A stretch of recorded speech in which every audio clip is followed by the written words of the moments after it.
Hey everyone, let's talk about Die Kieferninseln. I read the German original, but there's also an English translation out, The Pine Islands. And before we talk about the book, I need to give a content warning about suicide because I will mention it in the review as it's also part of the book. So if that's something you don't want to hear about, you better leave. All right, so let's talk about the book. I really enjoyed this. I loved the writing in it and the fun of the story. The whole thing starts with Gilbert, our main character, waking up one day from a dream where he thinks his wife has an affair.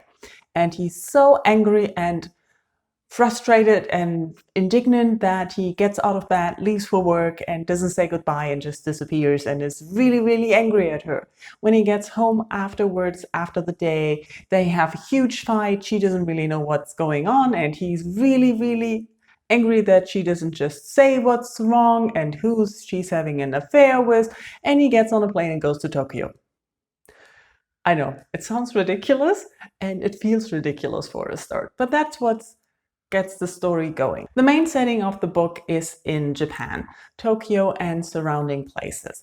Gilbert goes there because he thinks it's the furthest he can go away and give his wife space to have a happier life or whatever.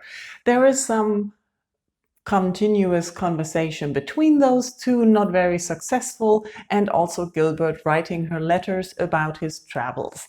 I don't know if he sends those letters or if he just writes them.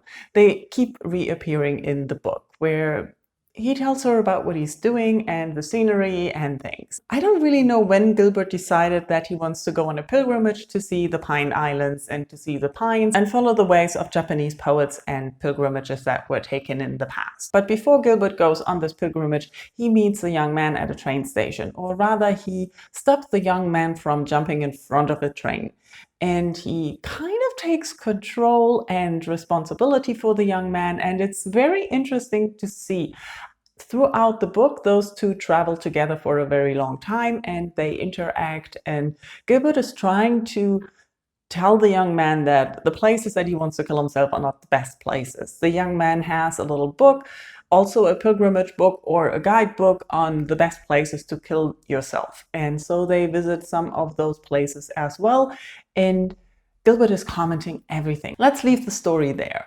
What I really enjoyed and found very funny in this book is Gilbert commenting on the young man and characterizing him and really complaining about things that he does, which are all the things that Gilbert does as well, without realizing it. And I really enjoyed that. It was very fun to see how Gilbert thinks and how he perceives things and what he wants and expects. And Gilbert is constantly disappointed by not met expectations because he thinks this is how life should be, this is how things should be, but they're not. And then he's disappointed and angry.